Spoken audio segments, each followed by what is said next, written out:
नमस्कार दोस्तों, आप सभी का स्वागत है आपके अपने चैनल शिक्षा की दुनिया में। आज हम आपके लिए लेकर आए हैं BHDC 132 का प्रीवियस ईयर क्वेश्चन पेपर, जो आपका एग्ज़ाम 22 तारीख का रहने वाला है। इसके हम प्रीवियस ईयर क्वेश्चन पेपर लेकर आए हैं। सबसे पहले हम लेकर आए हैं आपके लिए जून 2023 का क्वेश्चन पेपर। देखिए, यह एग्ज़ाम आपका 3 घंटे का रहने वाला है और इसमें 100 अंक आपको मिलेंगे, यानी ये पूरे 100 अंक का रहने वाला है। प्रथम प्रश्न अनिवार्य है। शेष में से किन्हीं 4 प्रश्नों के उत्तर देने हैं। पहला जो प्रश्न है वो है हमारा, निम्नलिखित पद्यांशों में से किसी एक की सप्रसंग व्याख्या कीजिए। इसमें 3 पद्यांश आने वाले हैं, क, ख और ग। इन तीनों में से आपको किसी एक की व्याख्या करनी है और इस पद्यांश में ये बहुत ज़रूरी है, इनमें से आपको किन्हीं तीनों में से एक करना। और इसमें आपको पेज लिमिट नहीं लिखने हैं कि आपको इसके 20 नंबर का है तो आपको इसके 4 पेज ही लिखने हैं। नहीं, आप इसकी जो व्याख्या करेंगे वो 1 से 1.5 पेज में भी कर सकते हैं। इसमें पेज की कोई लिमिट नहीं होती है। इसलिए पहले प्रश्न में से आप इनमें तीनों में से पद्यांशों में से कोई भी एक करेंगे। नेक्स्ट क्वेश्चन है हमारा, भक्ति काव्य के शिल्प विधान पर प्रकाश डालिए। ये आपका 20 नंबर का क्वेश्चन रहने वाला है। इस क्वेश्चन का आंसर आपको 4 पेज में लिखना होगा। और नेक्स्ट है अभी, रीति काल के प्रमुख कवियों का परिचय दीजिए। ये भी आपका 20 नंबर का क्वेश्चन रहने वाला है, यानी पहले के पद्यांश में से एक पद्यांश लिखना है पहले वाले क्वेश्चन में, और बाकी में से आप कोई भी 4 छाट के जो आपको सही से आते हों वो लिख सकते हैं। चौथा हमारा है, कबीर की भाषा और काव्य सौंदर्य का उदाहरण सहित विवेचना कीजिए। इसमें उदाहरण से विवेचना करनी है। पांचवा है हमारा, मीराबाई की भक्ति भावना पर प्रकाश डालिए। जो मीराबाई थी वो उसकी भक्ति भावना कैसी थी, वह कैसे भक्ति करती थी, आपको इस क्वेश्चन के आंसर में बताना है। अब नेक्स्ट है हमारा, सूरदास के काव्य में अभिव्यक्त लोक जीवन की चर्चा कीजिए। उससे अगला है, रहीम की कविता के भाव पक्ष का विवेचन कीजिए। अब आपके ये जो क्वेश्चन थे ये सारे 2 से 7 तक 20-20 नंबर वाले थे। इनमें से आप कोई भी छांट कर जो आपको अच्छे से आता हो वो लिख सकते हैं। 8वां हमारा रहने वाला है, इनमें से आपको किन्हीं 2 पर टिप्पणियां लिखनी है।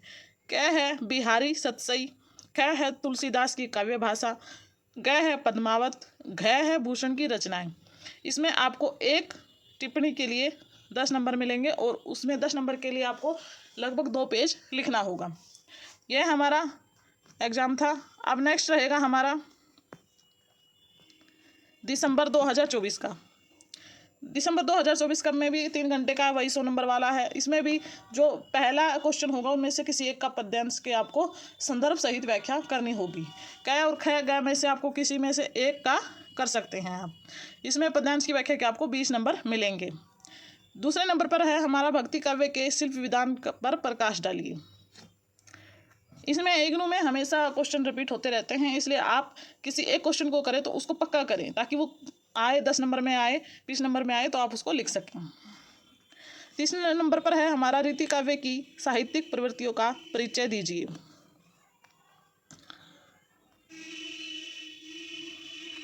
चौथे नंबर पर है हमारा, संत कवि रविदास की भक्ति भावना का विवेचन कीजिए। 5वें नंबर पर है हमारा, तुलसीदास की कविता के भाव पक्ष पर प्रकाश डालिए। 6ठा है हमारा, नीति काव्य परंपरा में रहीम का महत्व प्रतिपादित कीजिए। 7वां है फिर, सूफी कवि जायसी की रचनाओं का परिचय प्रस्तुत कीजिए। 8वें नंबर पर है हमारा, बिहारी की काव्य भाषा का सोदाहरण विवेचन कीजिए। ये सभी क्वेश्चन हैं जो 20-20 नंबर के रहने वाले हैं। पहले का आप पद्यांश में से एक लिख सकते हैं, उसके 20 नंबर मिलेंगे। फिर ये जो 20-20 नंबर के इनमें से कोई भी 3 छाट कर जो आपको अच्छे से आते हो वो लिख दें। और लास्ट में जो ये 9वें नंबर पर रहने वाला है, इसमें से आपको किन्हीं 2 पर टिप्पणियां लिखनी हैं। जैसे कबीर की भक्ति पहला है, दूसरा है सूरदास का जीवन वृत्त, तीसरा है रीतिबद्ध काव्य, चौथा है हमारा भूषण की काव्य भाषा। देखिए, ये हमारा जून 2025 का एग्जाम रहने वाला है। इसमें आपको प्रथम प्रश्न अनिवार्य है, शेष में से किन्हीं 4 प्रश्नों के उत्तर देने हैं। निम्नलिखित पद्यांशों में से किसी एक संदर्भ सहित व्याख्या करनी है। यानी क ख ग ये हम पहले बात कर चुके हैं। इनमें तीनों में से आपको जो सही से आता हो आप उसकी व्याख्या करें। और इसमें पेज लिमिट का कोई इशू नहीं है, आपको जितना आता आप उतना लिख सकते हैं, आपको उसमें 20 नंबर मिलेंगे, क्योंकि इसमें आपको 4 पेज की कोई भी आवश्यकता नहीं होती, 1 से 1.5 पेज भी इनफ होता है। दूसरे नंबर पर हमारा क्वेश्चन है भक्ति काव्य की विशेषताएं बताइए। इसलिए आपका 20 नंबर का क्वेश्चन रहने वाला है। इसके लिए आपको 4 पेज लिखना होगा। रीतिकाल के प्रमुख कवियों का परिचय दीजिए। उस समय के जो प्रमुख कवि थे उनका हमें यहाँ पर परिचय देना है। कोशिश करिएगा आपको आंसर पॉइंटों में ही लिखें ताकि आपको अच्छे नंबर मिले। चौथा हमारा क्वेश्चन रहेगा कबीर की भाषागत विशिष्टताएं बताइए। यहाँ पर आपको ये सारे क्वेश्चन 20-20 नंबर के ही मिलने वाले हैं। पांचवा है जायसी का परिचय देते हुए उनकी कृतियों पर प्रकाश डालिए। नेक्स्ट है हमारा मीरा भाई की भक्ति भावना की विशेषताएं बताइए। ये हमारा पहले भी आ चुका है, ये क्वेश्चन रिपीट हो रहा है। सूरदास की कविताओं में अभिव्यक्त लोक जीवन पर उदाहरण सहित विचार कीजिए।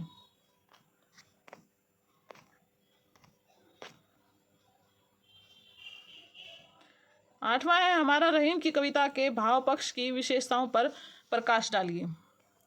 देखिए जरूरी नहीं है कि आप जो नोवे में है निम्नलिखित में से किन्हीं 2 पर टिप्पणियां लिखनी है। अगर आपको इन टिप्पणियों में से कोई नहीं आ रहा तो आप ऊपर के जो 20 नंबर के क्वेश्चन उसमें से भी लिख सकते हैं। आप उसमें से नहीं आ रहा तो आप ये नोवा में भी 2 टिप्पणियां लिख सकते हैं।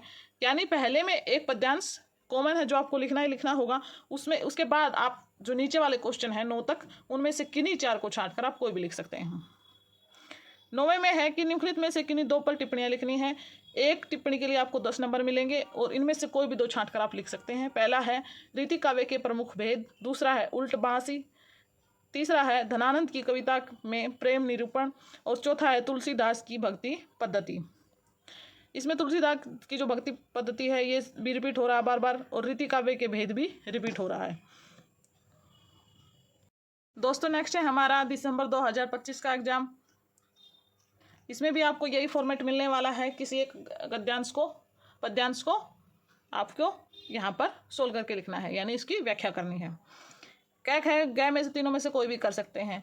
दूसरे नंबर का हमारा क्वेश्चन रहने वाला है सगुण भक्ति काव्य की विशेषताएं बताइए।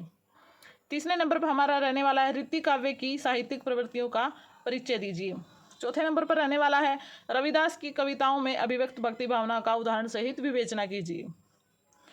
5वें पर है हमारा कबीर की सामाजिक चेतना पर प्रकाश डालिए और 6वें पर है हमारा मीराबाई की कविताओं पर विभिन्न संप्रदायों का प्रभाव की समीक्षा कीजिए।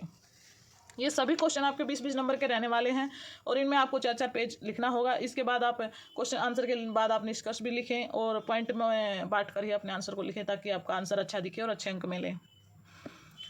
7वें पर रहने वाला है हमारा सूरदास के काव्य में अभिव्यक्त वात्सल्य एवं श्रृंगार का विवेचन कीजिए।